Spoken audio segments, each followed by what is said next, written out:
मधेपुरा मुख्यालय डीएसपी प्रकरण में जिस तरह की बातें सामने आ रही है,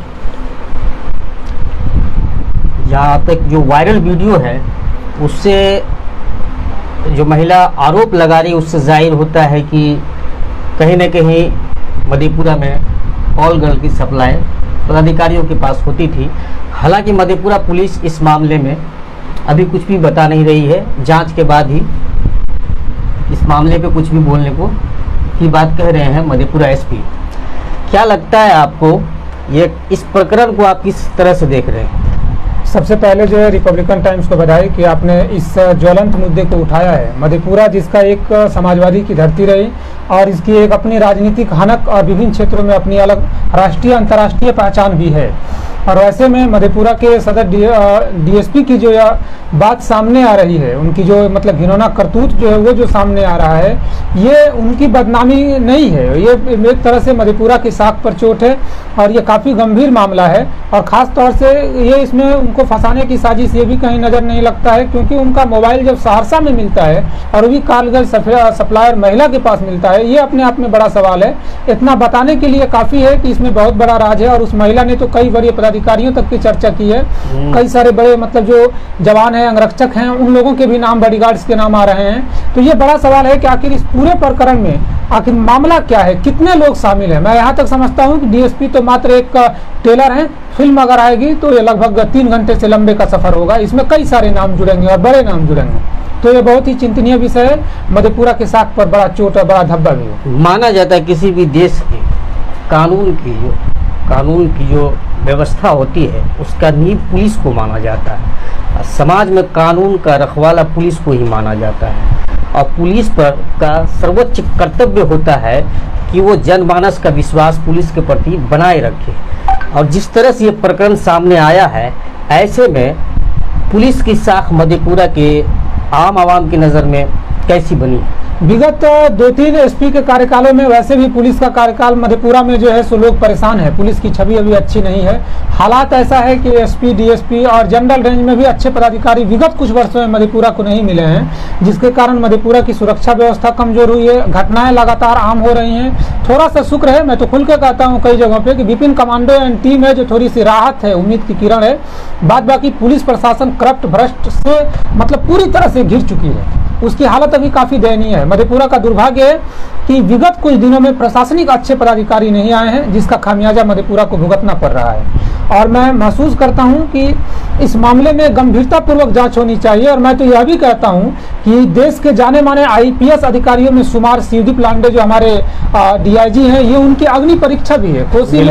कोसी में आने के बाद जो उनकी हनक रही है, जो पहचान रही है, आज भी कोसी इंतजार कर रहा है कि शिवदीप लांडे उस रंग में कब आएंगे। जो उनकी चर्चा थी कोसी में आने के बाद, जब वो चार्ज लेने आ रहे थे तो तीनों जिला अलर्ट था, लेकिन ऐसा कुछ देखने को नहीं मिला। और अब तक भी ऐसी कोई उनकी वो अंदाज नजर नहीं आया है। वैसे में यह केस उनकी अग्नि परीक्षा है कि जब साक्ष्य खुल करके बोल रहे हैं। और सबसे बड़ी बात है, यहाँ एक पर एक साक्ष्य है। मैंने देखा कई जगह प्रेस कॉन्फ्रेंस में एसपी ने बयान दिया है, अपना प्रेस कॉन्फ्रेंस करके, कई जगह आपके चैनल पे भी चला है। उसके बाद डीएसपी का भी बयान आया है, कई पेपरों ने छापा है। एसपी और डीएसपी दोनों के बयान में जमीन आसमान का अंतर नहीं, आसमान और पाताल का अंतर है। डीएसपी कुछ और कह रहे हैं, एसपी कुछ और कह रहे हैं। मजेदार बात यह है कि शिवदीप लांडे ने भी इसको स्वीकार किया, कहा है कि एसपी और डीएसपी के बयान में विरोधाभास है। एक दैनिक पत्र में छपा भी बकायदे उनका बयान। बिल्कुल। तो ऐसे में अब ये सवाल है कि जब डीआईजी लांडे मान रहे हैं कि दोनों के बयान में विरोधाभास है, उसके बाद मोबाइल दूसरे जगह मिल रहा है और इस तरह की घटनाएं, महिला कई नाम बोलने के लिए बेताब है, और अब इस तरह के जो माहौल है वो साबित कर रहे हैं कि मामला काफी गंभीर है। ईमानदारी से जांच होनी चाहिए। इस पर राजनीतिक प्रभाव, प्रशासनिक प्रभाव नहीं होना चाहिए, बचाने की साजिश नहीं होनी चाहिए। ये मधेपुरा है जो अमन चैन पसंद जिला माना जाता है। अगर थोड़ी भी गड़बड़ी होगी तो लोग सड़क पर होंगे और बड़े आंदोलन होंगे। ये डीएसपी कहीं न कहीं यही कारण रहा है कि जब, जैसा कि हमें जानकारी मिली है कि पहले ये जांच टीम जो डीआईजी शिवदीप लांडे के द्वारा बनाया गया था, उसका नेतृत्व पहले मधेपुरा एसपी को दिया गया था। लेकिन सुनने को मिल रहा है कि पुलिस मुख्यालय के निर्देश पर सुपौल एसपी को उसका नेतृत्व करने दिया इस गया है। मामले में जिस दिन घटना घटी उसी दिन हमने मुख्यमंत्री सह गृह मंत्री को हमने पत्र लिखा, डीजीपी को पत्र लिखा, डीआईजी को और मधेपुरा के डीएम को भी हमने पत्र लिखा और हमने उसमें साफ शब्दों में मांग किया कि इसकी निष्पक्ष जांच हो, उच्च स्तरीय जांच हो और जांच ऐसी हो जिसमें कि मधेपुरा के पदाधिकारी नहीं हो। जब मधेपुरा के पदाधिकारी होंगे तो नेचुरली वो जो है सो निष्पक्ष जांच नहीं होगी। सदर थाना प्रभारी को ऐड किया गया है तो हमने उस पर भी आपत्ति जताई है कि ये दुर्भाग्य है, लेकिन एक तरह से ये है कि सहयोगात्मक रूप से जरूरी होगा तो इस रूप से उनको जोड़ा गया, क्योंकि ये थाना प्रभारी जो डीएसपी के खिलाफ जांच में क्या सहयोग करेंगे, वो तो खुद ही नीचे दबे रहेंगे। तो एक ये मामला है, सुपौल के एसपी को दिया गया है। हमने चूंकि पूरे प्रकरण में नजर रखा है और लगातार नजर रखे हैं। ये भी एक बड़ा सवाल है कि जहां शिवदीप लांडे ने कहा है कि मतलब 2 दिन भी पूरा समय उन्होंने नहीं दिया, 48 घंटे का भी समय पूरा नहीं है, संभवतः 36 घंटे का समय है, 36 घंटे का है। तो 36 घंटे पार कर चुके हैं। 36 घंटे में रिपोर्ट आपको देना है। तो वैसे में कल जो जांच की टीम मधेपुरा आई, हमने नजर रखी तो एक बड़ा सवाल है कि जिसके नेतृत्व में जांच कमेटी बनाई गई वो साहब ही मधेपुरा नहीं आए। तो ऐसे में सवाल है कि जांच कैसी होगी। सुपौल एसपी मधेपुरा नहीं आए, उनका आने की कोई सूचना नहीं रही, तो जांच पर संदेह इतना गोपनीय तरीके से सूर्य की जांच किया गया है, गोपनीय तरीका हो। सुपौल एसपी की गैर मौजूदगी में जो लीडर है, जब लीडर ही नहीं होगा तो टीम किस काम की है? लीडर के बिना कोई टीम काम नहीं कर सकती है, ये फैक्ट है। आपको गोपनीय तरीके से आना था, सिविल ड्रेस में आना था, जनरल गाड़ी में आना था, बस पकड़ के टेम्पो पकड़ के आना था। आप आते तो सही, जांच तो करते, आप नहीं आए। अगर रिपोर्ट में थोड़ी भी गड़बड़ी होगी तो इसकी कीमत पुलिस प्रशासन को चुकानी होगी। ऐसा नहीं है कि गोलमोल करके बचाया जा सकता है, क्योंकि सारे साक्ष्य खुल करके बोल रहे हैं कि डीएसपी के द्वारा इस तरह की घटनाएं होती थी और पहले भी ऐसा होता था। आप एक बात गौर किए होंगे, मधेपुरा शहर में, पूरे शहर में हर पॉइंट पर हाई मार्क्स लाइट लगाया गया है। हाँ, लेकिन जो मुख्यालय डीएसपी का जो सरकारी आवास है वहाँ कभी आप हाई मार्क्स लाइट को लगा हुआ नहीं देखे रात में जलती भी नहीं है और वहाँ घंघोर अंधेरा हमेशा रहता है। रात में आप इस बात का महसूस किए होंगे। कारण ये भी आखिर वहाँ लाइट लगाने से मना कौन करता है? वहाँ जैसे पहले के जो डीएसपी और एएसपी हुआ करते थे, हिमांशु शेखर त्रिवेदी थे, ये राजेश कुमार भी थे। तो हिमांशु शेखर त्रिवेदी के पीरियड तक जो है वो कैंपस रंगारंग होता था, क्योंकि वो एएसपी होते हुए भी डीएसपी के रंग में, रौनक में रहते थे। और कहा जाता है कि उनके कार्यकाल में मधेपुरा में मैदानों में जो है आवारा किस्म के लोगों की उठा बैठकी बंद हो गई थी, नशेड़ियों की जो है। और उसके बाद जो लोग आए उसको मेंटेन नहीं किया। ये बड़ा दिलचस्प है कि उसके गेट पर हमेशा से जो है अंधेरा रहता है और कैंपस में अंदर जाके रोशनी रहती है। वैसे हालात कब्रिस्तान में भी नहीं रहते हैं। वर्तमान सरकार के नेतृत्व में तो अब कब्रिस्तान में भी रात में रोशनी रहने लगेगा। तो ये बड़ा सवाल है कि आखिर वहाँ पर लाइट क्यों नहीं, जबकि उसके 50 मीटर दाएं बाएं दोनों तरफ लाइट है, सदर अस्पताल के सामने में जस्ट। और मजेदार बात यह है कि जबकि जो डीएसपी का आवास है तो वहाँ मेन गेट पर होना ही होना चाहिए, लेकिन नहीं है। दूसरा कि गेट बंद रहता है, सुनसान रहता है, सुनसान हमेशा रहता है, देखने में हमेशा सुनसान दिखता है। अच्छा, अभी आप भी महसूस किए होंगे कि ये जो प्रकरण है इसकी चर्चा बूढ़े जवान से लेके बच्चों तक में आ गई है। ये एक सबसे बड़ा सवाल है, हमें इस पर मंथन करने की जरूरत है। मैं 2-3 बिंदुओं पे कह रहा हूँ कि एक तो चूंकि सोशल मीडिया का जमाना है, घटना घटती नहीं है कि लोगों तक पहुँच जाती है। बड़ा सवाल यह भी है कि इसके जो बच्चे जो पढ़ रहे हैं, बच्चे आज सोशल मीडिया पे बड़ों से ज्यादा अप टू डेट हैं और ये खबर बड़ी तेजी से वायरल हो रही है, उनके मानस पटल पे क्या जाएगा, ये बड़ा चिंतनीय विषय है। दूसरी बात यह है कि एक यह भी चिंतनीय विषय है कि विगत कुछ दिनों में देह व्यापार कोसी में बढ़ा है।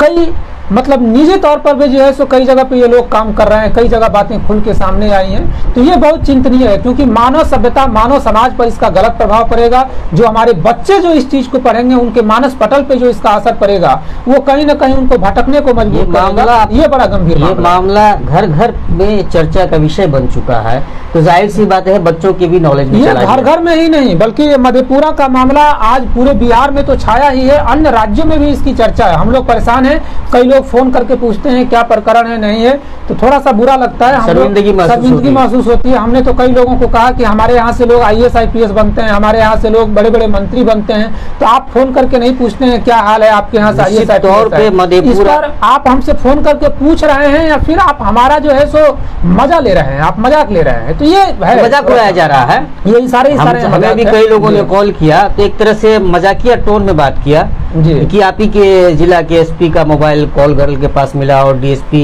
कॉल गर्ल को बुलाते हैं ये इस तरह की एक तरह बात से तो- शर्मनाक घटना है और इसमें बहुत कुछ बचने का चांस नहीं है। मैं समझता हूं कि इससे प्रशासन को सीख लेने की जरूरत है। और मैं यह भी कहता हूं कि ये घटना यहाँ तक मामला इसलिए पहुंचा कि इस पे कंट्रोल नहीं किया गया। मधेपुरा में एक थाना प्रभारी के द्वारा एक केस के मामले में ये कहना एक महिला को कि हम तुम्हारे मामले को सॉल्व कर देंगे, तुम हमको थोड़ा सा जो निश्चित तौर से मधेपुरा में इससे पहले भी कई हालांकि थाना प्रभारी और पुलिस कर्मियों के मामले का ऐसा रंगीन मिजाज का मामला सामने आया, थाना प्रभारी इंगेज रहे। लेकिन दो चार घटना और भी है। सहरसा में जो है कोसी रेंज में एक जो है थाना प्रभारी मसाज करते हुए पकड़े गए, एक जो है रंगीन बात करते हुए पकड़े गए, जिनको कैमरे के सामने बोला नहीं जा सकता, उन पर कार्रवाई भी हुई। लेकिन पुलिस प्रशासन ने इसको गंभीरता से नहीं लिया। अगर पुलिस प्रशासन ने उसमें गंभीरता दिखाई होती तो आज जो है एक पुलिस के जवान और थाना प्रभारी से निकला हुआ मामला डीएसपी के कॉलर तक नहीं पहुंचता। आप जब से छात्र राजनीतिक में है मधेपुरा में, तब से लेके आप तक अब तक खास करके एक वरीय पुलिस पदाधिकारी पर इस तरह का मामला कभी सामने आपको देखने को मिला? कभी ऐसा देखने को नहीं मिला है। मधेपुरा का इतिहास हमेशा से, मधेपुरा कुछ मामले में सौभाग्यशाली भी रहा है। सौभाग्यशाली इस मामले में रहा कि यहाँ आईएएस आईपीएस रेंज के हमेशा अच्छे न अच्छे पदाधिकारी आते रहे हैं। मधेपुरा ने मोहम्मद सोहेल, गोपाल मीना जैसे डीएम को देखा है, हिमांशु शेखर द्विवेदी जैसे जो है सो आईपीएस को देखा है, कुमार आशीष को देखा है, आशीष कुमार को देखा है, गोपाल प्रसाद को देखा है। ये ऐसे रेंज के आईपीएस अधिकारी रहे जो कुछ बहुत कड़क रहे, कुछ गंभीर रहे, लेकिन उनके रीजन में क्रिएटिव भी रहे। कुमार आशीष को आपने देखा होगा, वो क्रिएटिव माइंडेड भी थे, कड़क के साथ साथ बड़े बहुत उसके रीजन में वो कई क्रिमिनल भी पकड़ाए थे, कई क्रिमिनल भी पकड़ाए। और सबसे बड़ी बात है कि वो लोग पब्लिक से जुड़े रहते थे। हाँ। आज के एक बड़ा सवाल यह भी है कि आज के प्रशासनिक पदाधिकारी पता नहीं किस मानसिकता के आते हैं, पब्लिक से उनकी बड़ी दूरी होती है। वो पब्लिक से ही नहीं, और यही कारण है कि क्राइम बहुत ज्यादा से ही नहीं। अभी का मौजूदा जो प्रशासन, अब सिविल का ले लीजिए या पुलिस का, मीडिया से भी लंबी दूरी है। मैं अभी एक रूटीन चेक कर रहा था, चूंकि सोशल मीडिया और नेट पर मैं लगातार वर्क कर रहा हूँ विगत कुछ दिनों से जिला प्रशासन और विश्वविद्यालय के साथ। तो मैं बताऊं,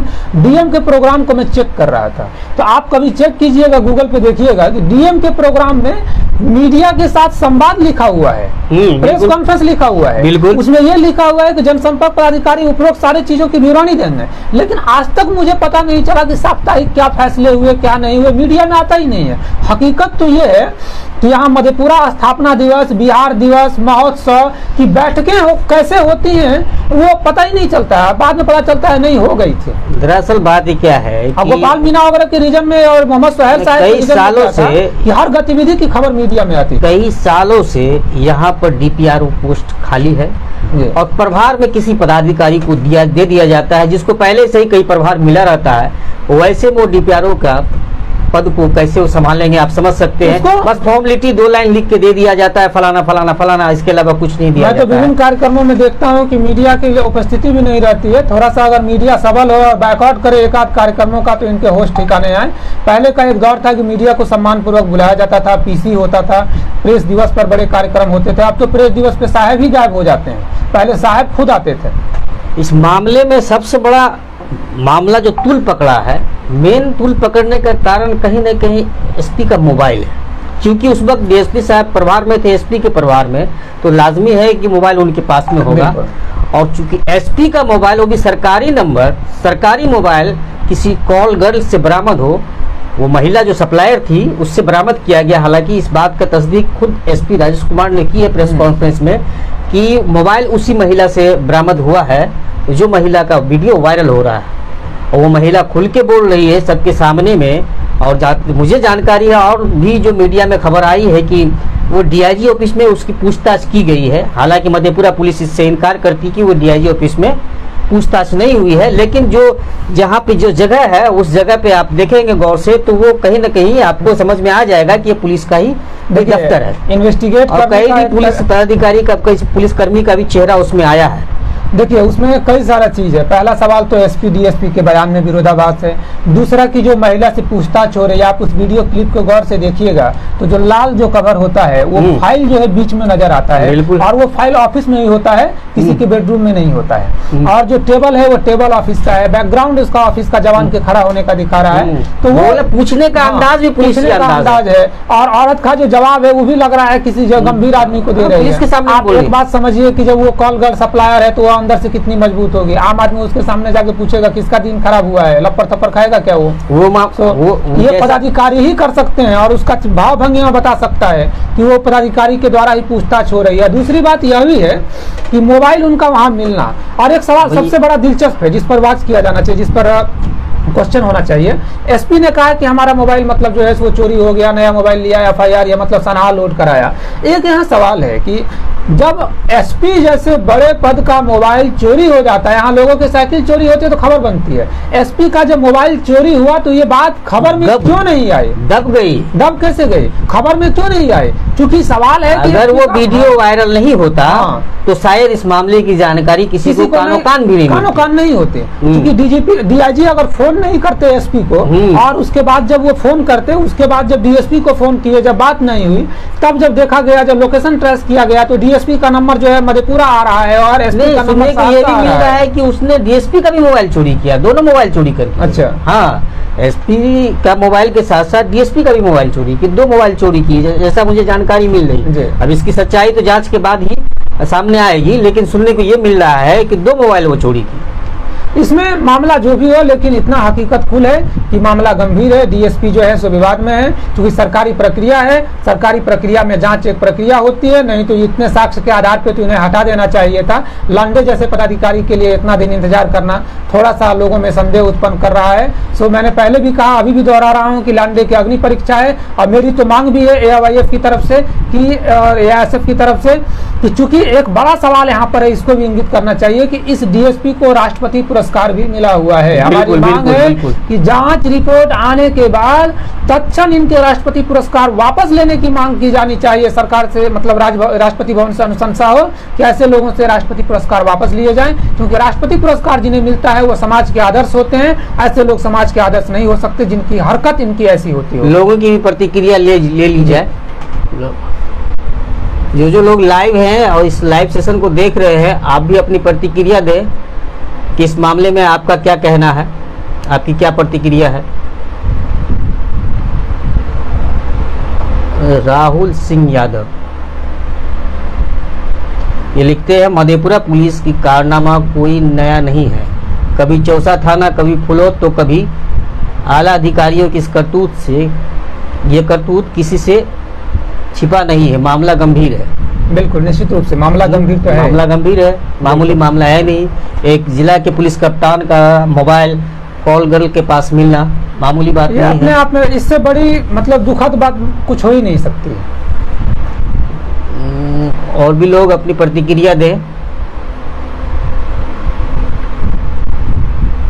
पुलिस महकमे में काफी प्रसिद्ध कोसी डीआईजी सिद्दीप लांडे सर के लिए भी प्रतिष्ठा की बात बन गई है। ये लिखने वाले हैं सारंग तनय बन गई है। उनके निर्देशन में जांच कितनी जल्द हो पाती है, समाज को इंतजार है।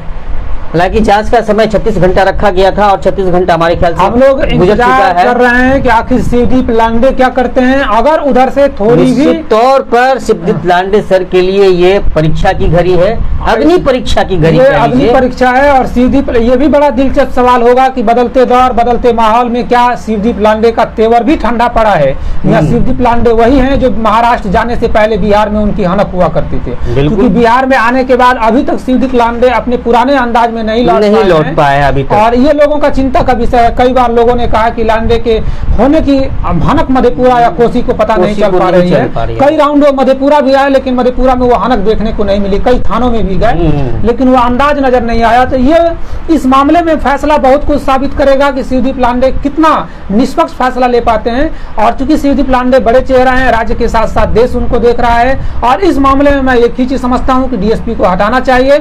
यह सिर्फ पुलिस प्रशासन पर तो चोट है ही, सबसे दुखद है कि मधेपुरा जैसा एक उभरता हुआ जिला जो है, जो आज राष्ट्रीय अंतर्राष्ट्रीय पटल पे अपनी पहचान भर रहा है, उड़ान भर रहा है, उसमें धक्का लगा है। और सबसे दुखद है कि डीएसपी की इस करतूत और अन्य जो विलुप्त प्राणी है जिनके नाम सामने आने की संभावना है अगर ईमानदारी से जांच हो, उनके इन करतूतों के कारण जो है हमारी भावी पीढ़ी प्रभावित होगी और भावी पीढ़ी के दिमाग पर गलत असर पड़ेगा।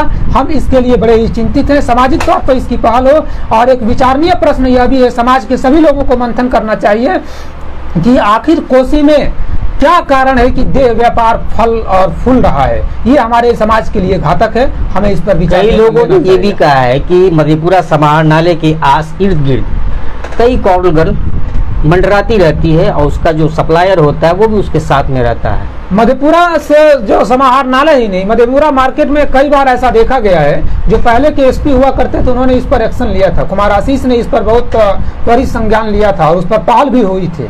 और उस समय आपको पता चलता याद होगा कि कई लोगों को फेक कॉल आता था और फेक कॉल के द्वारा कई लोग फंसते थे और फिर उनका ब्लैकमेलिंग शुरू होता था। उसमें कई सारे ब्यूटी पार्लर वगैरह भी संलिप्त थे और जिसको कि बाद के दिनों में उस पर कार्रवाई की गई और उस पर रेड डाला गया। और कई लड़कियां जो आप भी अगर देखेंगे बाजार में कुछ अनजान चेहरे घूमते हैं जिस पर शक रहता है और कई बार वो पकड़े भी गए, ऐसी बातें आई हैं। तो मुझे लगता है कि प्रशासन को इस पर थोड़ा सजग होना चाहिए, सजग ही नहीं गंभीर होना चाहिए। ये चिंतनीय विषय है। हम सब कुछ बर्दाश्त कर सकते हैं लेकिन अपने वर्तमान और आने वाली पीढ़ी के जो है उसको हम बर्बाद होते हुए या उस पर गलत प्रभाव हम बर्दाश्त नहीं कर सकते। क्या लगता है मधेपुरा पुलिस के लिए अब जो विश्वास की कड़ी जो पब्लिक में थी वो जो टूटी है उसको स्थापित करना कितना चैलेंजेस? टूटी ही नहीं है बल्कि ये पूरी तरह से खत्म हुई है। अब सवाल ये है आगे बढ़ना तो दूर का बात है, पुलिस प्रशासन के लिए अभी सबसे बड़ी चुनौती ये है कि अपनी खोई हुई प्रतिष्ठा वो वापस पाए। खास तौर से घूस के मामले में पुलिस प्रशासन वैसे ही बहुत पीछे जा चुका है। दूसरा ये है कि खास तौर से उदा किशुनगंज के प्रखंडों में जो है कुछ थानों में जो घटनाएं घटी विगत दिनों उसकी चर्चा करना भी जो है सो बड़ा नहीं संभव है कैमरे के सामने, वो बड़ी शर्मनाक घटनाएं रही। तो वैसे में पुलिस प्रशासन के सामने सबसे बड़ी चुनौती है कि अपनी खोई हुई प्रतिष्ठा को वापस पाने का प्रयास करे। हालात बड़े गंभीर हैं और कुछ पुलिस पदाधिकारियों के कारण मधेपुरा की प्रतिष्ठा नीलाम हुई। और सबसे बड़ी बात है कि जिनके हाथों में सुरक्षा की मतलब जिम्मेदारी है, जिनके ऊपर समाज की व्यवस्था की जिम्मेदारी है, वही अगर ऐसे करतूत करेंगे तो फिर ये सवाल खड़ा होगा कि आखिर समाज किसकी तरफ उम्मीद की जो है सो नजर उठा के देखेगा। नहीं, बात सही है। आप गौर किए होंगे मधेपुरा शहर में जो पुलिस की तैनाती होनी चाहिए थी, जो मुस्तैदी दिखनी चाहिए थी, वो दिखती नहीं है। आप सुबह मॉर्निंग में निकलिए, वो समय जो होता है सुबह मॉर्निंग का समय, वो बच्चों के स्कूल जाने का, बच्चियों के कोचिंग जाने का, आप देखिएगा अक्सर कई ऐसे लड़के होते हैं जो बाइक से मंडराते नजर आते हैं, अब बड़ा स्पीड से नजर आते हैं और उस पर कोई रोकथाम करने वाला कोई कुछ दिखाई नहीं देता। मैं आपको एक वाक्य, आखिर गश्ती पुलिस करती क्या? मैं आपको एक वाक्य बता रहा हूँ कि 15 अगस्त को जो हमने पोस्ट भी किया था, 15 अगस्त को मैं आ रहा था, मैं खुद बाल बचा, डॉक्टर वीराना के क्लिनिक के पास तकरीबन 7-8 लोग एक्सीडेंट हो गए ऑन स्पॉट, अंदर मतलब 30 से 40 सेकंड के अंदर। लगभग 100-125 की संख्या में बच्चे साइलेंसर खोले और मतलब जो है कंट्रोल वे में जो है गाड़ी चला रहे थे। और मुझे बाद में पता चला कि मेन मार्केट में भी कई सारे लोग एक्सीडेंट हुए कर्पूरी चौक के आसपास। सवाल है कि उस दिन भी पुलिस कहाँ थे? पहला क्वेश्चन। दूसरा क्वेश्चन ये है कि मैं फिर से रिपीट कर रहा हूँ, कुमार आशीष के पीरियड में हम लोगों ने मांग किया था, तो उस समय जो स्कूल खुलने का और बंद होने का टाइम होता था, उस समय कमांडो टीम और एक पुलिस की गश्ती टीम चारों तरफ जो है भ्रमण करती और स्कूल वगैरह के आसपास भटकते हुए जो भी मन चले लोग पाए जाते थे तो उनकी कसरत भी बहुत अच्छे तरह से उसको पकड़ के लाया जाता था थाना में, उसके गार्जियन को बुलाया जाता था और उसके गार्जियन समझिए कि एक तरह से उनके गार्जियन को बुला के डिमोरलाइज किया जा रहा था ताकि बच्चों पे असर पड़े। और उसका असर ये सब चीज अब देखने को नहीं, उसका असर ये होता था कि दूसरे लोग भी जो है सो मतलब हरकत से परहेज हो गया था, शांत हो गया था। खास तौर से स्कूल के आसपास पुल पर जो है लावारिस लोग, आप देखिए संख्या बढ़ने लगी है। लोग जाते हैं तो छीटाकाशी करते हैं, लड़कियां खुल के बाजार और कोचिंग नहीं जा पाती हैं, जाती हैं तो गर्दन झुका के जाती हैं। लेकिन उस रेंज में आया था कि लोग बहुत फ्री होकर के घूम रहे थे और लोगों को लग रहा था कि हाँ मतलब हमारा शहर है। इधर के दिनों में कुछ चीजें घटी हैं। मैं आपको बताऊं कि मधेपुरा का जो भूपेंद्र चौक है, उसके बाद जो कर्पूरी चौक है, यहाँ पर नो एंट्री लगा रहता था। ये नो एंट्री अक्सर अब खुला रहता है, वहाँ एक जवान बैठे रहते थे, वो जवान नहीं बैठते हैं। तो ऐसे में ये सवाल है कि आखिर हालात क्या है, हम कहाँ पहुंचे हैं, ये अपने आप में बड़ा। कर्पूरी चौक और कॉलेज चौक पे नो एंट्री का बोर्ड लगा था, वहाँ वो भी लगा है, बैरिकेडिंग भी लगा है, लेकिन कुछ लोगों ने उसको तोड़ दिया, वो है भी या नहीं है पता नहीं। तो ये अब दूसरी बात कि पुलिस के जवान कुछ जगह पे रहा करते थे, अब पुलिस के जवान नहीं रहते हैं, गश्ती नहीं होती है, तो ये थोड़ा सा दुखद है। और मुझे लगता है कि इसका मूल कारण एक ही है और वो कारण ये है कि जब ऊपर के वरीय पदाधिकारी अगर दुरुस्त होंगे तो नीचे वाले स्वतः दुरुस्त हो जाते हैं। एक सारंग तने लिखते हैं कि अभी तक में अगर किसी दरोगा का मामला होता तो निलंबित हो गए होते। बड़े साहब का सवाल है भाई। देखिए, बड़े सवाल है, साहब बड़े हैं, इसमें कोई शक नहीं है। अगर छोटे, अगर होमगार्ड के जवान होते या पुलिस के जवान होते या फिर उसके बाद दरोगा रैंक के इंस्पेक्टर होते तो कार्रवाई जरूर होती। चूंकि साहब बड़े हैं तो एक बात जरूर है कि थोड़ा विलम्ब जरूर लगेगा, लेकिन इस मामले की लिपापोती संभव नहीं है। इसलिए संभव नहीं है कि अगर लिपापोती की गई तो यह पब्लिक है, यह सब जानती है। पब्लिक जो है सर पे अगर बैठाना जानती है तो पब्लिक जो है उसे दवा देना भी जानती है। और निश्चित रूप से अगर ऐसे हालात बने, अगर कार्रवाई नहीं हुई तो लांडे के कैरियर पर भी एक बड़ा सवाल खड़ा होगा कि लांडे को जिस उम्मीद से बिहार लाया गया उसमें सरकार कितनी सफल हुई, ये भी बड़ा सवाल है। और सबसे बड़ी बात है, वर्तमान सरकार के लिए भी चुनौती है, नई नवेली जो सरकार आई है, कि आखिर वो समाज को क्या संदेश देना चाहती है। क्या वो ऐसे ही पदाधिकारियों को प्रमोट करेगी या फिर वो इस पर सरकारी स्तर से भी कड़े एक्शन लिए? अभी एक और मामला दरभंगा का कल सामने आया है कि एक महिला थाना प्रभारी का एक ग्रुप चलता था। उस ग्रुप में किसी पुलिस पदाधिकारी ने बड़ा ही अश्लील तस्वीर डाल दिया, जिसको दिखाना संभव नहीं है।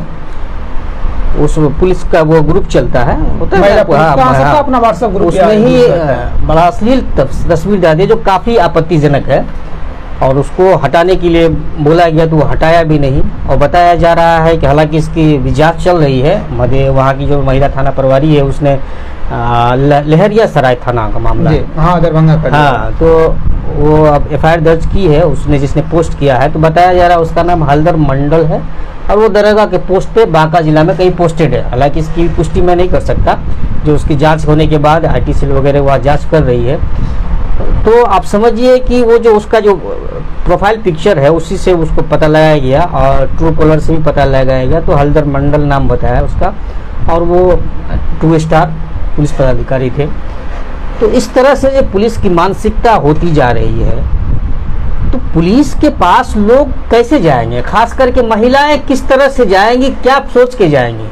अभी के समय में ये सबसे बड़ा सवाल है कि महिलाएं आखिर किस तरह से जाएंगी। दूसरी बात ये है कि हमारा समाज, अगर हमारी महिलाओं को पहले से जानकारी रहे कि हमारे पुलिस पदाधिकारी पे इस तरह का दाग लगा है, तो क्या किसी भी समस्या को या कोई भी गुहार लगाने वो थाना जाने की हिम्मत दिखाएगी? महिला तो महिला है, चूंकि पुरुष को भी जो है सो मतलब उसमें दिक्कत होगा कि जिस पदाधिकारियों का ऐसा कैरेक्टर है। चूंकि पदाधिकारी को हमेशा ईमानदार होना चाहिए और पदाधिकारी एक ऐसा चीज होता है जो समाज के सामने होता है और समाज उसको देख के अनुसरण करता है। जैसा मैं बार बार लांडे का नाम दोहरा रहा हूँ, तो लांडे साहब के बारे में है कि उनकी कड़क मिजाज उनकी पहचान रही है। कई ऐसे नाम हैं जिनके बारे में लोग महसूस करते हैं कि इनसे उम्मीद की जा सकती है, लेकिन जब ऐसे पदाधिकारी होंगे तो लोग इनसे उम्मीद क्या करेंगे। और मुझे लगता है कि आज के दिनों में कुछ घटनाएं बढ़ी हैं, इस पर सरकार को भी सजग होना चाहिए और पदाधिकारियों, बड़े पदाधिकारी को भी सजग होना चाहिए। और मेरा मानना है कि सरकार को इसमें कुछ त्वरित फैसले लेने चाहिए, तत्क्षण फैसले और कड़े फैसले लेने चाहिए, ताकि दूसरे लोग गलती करने से पहले 100 बार सोचें। इस मामले के लिए ये मामला भी एक जो है भविष्य के लिए जो एक टर्निंग पॉइंट हो सकता है। अगर इस मामले में कड़ी कार्रवाई हो और कड़े फैसले अगर हो तो निकट भविष्य में लोग ऐसा करने से पहले सोचेंगे, सबक लेंगे। कार्रवाई जो दंडित करना बहुत जरूरी होता है। देखिए, निश्चित तौर पर जिस ये मामला पुलिस महकमा के लिए जितनी बेइज्जती या शर्मिंदगी की बात है, उससे कहीं ज्यादा मधेपुरा लोगों के लिए शर्मिंदगी की बात है। क्योंकि मधेपुरा की सरजमीन समाजवाद, न्याय, इंसाफ के नाम से जरखेज जमीन रही है। यहाँ इस जमीन ने कई महापुरुषों को जन्म दिया है, बहुत नाम है मधेपुरा का। मधेपुरा अपने मतलब इसका एक ऐसा महत्व है, ये कम लोगों को, मतलब कम जिलों और क्षेत्रों को मिलता है। रामायण काल हो, महाभारत काल हो, या उसके बाद स्वतंत्रता आंदोलन रहा हो, चाहे कौम में हिंदू या मुस्लिम रहे हों, या उसके बाद कोई किसी जाति के लोग रहे हों, या कोई भी क्षेत्र रहा हो, मतलब हर वर्गों को यहाँ समान अवसर और दूसरा समान सम्मान मिला। और तीसरा सबसे बड़ी बात है कि ये अपनी एक अलग पहचान राष्ट्रीय फलक पर रखता है। मधेपुरा की चर्चा जो है राष्ट्रीय फलक पर विभिन्न रूपों में होती है, खासतौर से समाजवाद की धरती है और ये हर मामले में परिपूर्ण है। ऐसे में मैं तो खुद भी कहता हूं कि DSP की इस करतूत से, SP के मोबाइल के जो है कॉल गर्ल सप्लायर महिला के पास मिलने से DSP को उतना नुकसान नहीं है जितना मधेपुरा को है, क्योंकि ये मधेपुरा के साख को दाव पे लगाने वाली घटना है और इसके लिए मधेपुरा कभी DSP को माफ नहीं कर सकता है। यह अक्षम है, इसके लिए माफी का कोई ऑप्शन भी नहीं है। मुझे लगता है कि DSP को अविलंब हटाना चाहिए और एक संदेश भी, खास तौर से ये सिर्फ लांडे के लिए ही चुनौती नहीं है, मैं तो यह भी कहता हूं कि नई जो सरकार आई है, इस सरकार के लिए भी अग्नि परीक्षा है कि आखिर सरकार समाज को क्या संदेश देना चाहती है, कि वह कैसी प्रशासनिक व्यवस्था दे सकती है। ये भी एक बड़ा सवाल है। तो मुझे लगता है कि गृह मंत्री सह मुख्यमंत्री को भी इसमें कड़ा फैसला लेना चाहिए और उनको इस पूरे प्रकरण पर नजर भी रखनी चाहिए। वैसे हमने पत्र लिख के मांग किया है और सरकार ने जो गृह मंत्रालय ने उस पत्र को जो है संबंधित पदाधिकारियों को फॉरवर्ड भी किया है, ईमेल के द्वारा हमने भेजा था। तो उम्मीद है कि बेहतर पहल होगी, लेकिन देखना दिलचस्प होगा कि 36 घंटे गुजर जाने के बाद भी फैसले नहीं आए तो आखिर प्रशासन और सरकार की मंशा क्या है, ये अपने आप में बड़ा सवाल है। निश्चित तौर पे जांच की जो समय सीमा रखी गई थी वो गुजर चुकी है, बिल्कुल, और अब जांच कब सामने आता है ये बड़ा दिलचस्प है वो देखना, और जांच में क्या खुल के सामने आता है वो भी बड़ा दिलचस्प होगा, बिल्कुल, समझे कि नहीं। उसके बाद ही किसी संभव है कुछ ऐसे पन्ने और आज भी खुलेंगे जो अब तक खुले नहीं थे, कुछ परतें और भी खुलेगी जहाँ तक हम लोग पहुंचे नहीं थे, जिस पे नजर नहीं पड़ी थी। मैं तो अब भी कहता हूँ कि अगर ईमानदारी से जांच हुई तो यह एक बड़ी घटना जो है बिहार की साबित होगी। लेकिन आप देख रहे हैं कि कमेंट में भी और ऐसे भी आम लोगों के जुबान पे है कि इस मामले को लीपापोती कर दिया जाएगा। लीपापोती संभव नहीं है। अगर ये मामला लीपापोती तक पहुंचा तो इस मामले को हम लोग केंद्र सरकार और महामहिम राष्ट्रपति तक भी ले जाएंगे। ये मामला आगे जाएगा, इसलिए जाएगा क्योंकि ये पदाधिकारी राष्ट्रपति से सम्मानित हैं और हम लोग समाज में कभी ऐसे लोगों को नहीं देख सकते जिनसे हमारी भावी पीढ़ी पे गलत संदेश जाए। क्योंकि राष्ट्रपति पुरस्कार जो प्राप्त होते हैं, समाज उससे प्रेरणा लेता है, वो समाज के आदर्श होते हैं। ऐसे लोगों को बर्दाश्त नहीं किया जा सकता है। अगर ये होंगे तो मधेपुरा अगर इनको नहीं हटाया जाता है तो मैं समझता हूँ कि सीधी प्लांडे और माननीय गृह मंत्री सह मुख्यमंत्री को मधेपुरा में बड़े आंदोलन के लिए तैयार रहना चाहिए। निश्चित तौर पर इस मामले में मधेपुरा में, खास करके मधेपुरा वासियों में इस प्रकरण को लेकर काफी आक्रोश है, इससे इनकार नहीं किया जा सकता है। अब तो मामला, अब जांच रिपोर्ट आने के बाद ही देखा जाएगा कि क्या मामला है और कौन कौन लोग शामिल हैं और क्या इसकी सच्चाई है। हालांकि लोग एक तरफ ये कह रहे हैं कि मामले को रफा दफा करने की कोशिश की जा रही है, लेकिन लोगों को अभी भी सिद्धित लांडे डीआईजी जो सहरसा के हैं उन पर पूरी उम्मीद है, क्योंकि उनकी छवि जो रही है वो ईमानदाराना छवि रही है और कानून के प्रति, कानून का पालन कराने के प्रति। वो डीआईजी बनने के बाद अपने पुराने अंदाज में नहीं लौट पाए हों, ये बात सही है, लेकिन दूसरा पक्ष ये भी सही है, कभी तक उनकी कोई ऐसे कारनामे नहीं हुए हैं जिससे उन पे शक भी किया जा सके। ये एक है, इंतजार चल रहा है ताकि सीधा लांडे अपने पुराने रंग में लौटेंगे। निश्चित तौर पर मधेपुरा के लोग को बड़ी उम्मीद है इस मामले में निष्पक्षता से जाँच होगी और जो कसूरवार है उसको बख्शा नहीं जाएगा और जो बेकसूर है उसे फंसाया नहीं जाएगा। बिल्कुल, ये बड़ी बात है। तो वक्त इंतजार किया जाए कि जांच रिपोर्ट में क्या सामने आती है, उसके बाद फिर हम लोग बैठेंगे और इसी तरीके से आगे भी सिलसिला को जारी रखेंगे। हमारे साथ थे एआईएसएफ के जिला अध्यक्ष विश्वविद्यालय प्रभारी हर्षवर्धन सिंह राठौर जी, जो तारुफ के मोहताज नहीं हैं, सभी लोग जानते हैं। अगली कड़ी में फिर हम मिलेंगे, तब तक के लिए धन्यवाद। बहुत बहुत शुक्रिया आपका। हम समझते हैं कि आप लोग भी नजर बनाए रखें इस घटना पे और ध्यान रहे कि मधेपुरा की प्रतिष्ठा साख पर नहीं आए। जो लोग भी चोट करेंगे उन्हें मुंहतोड़ जवाब दिया जाएगा। मधेपुरा अभी भी सीधी प्लांडे की तरफ आंख खोल के इंतजार कर रहा है कि सीधी प्लांडे क्या फैसला लेंगे। ये बहुत दिलचस्प होगा अपने आप में। शुक्रिया।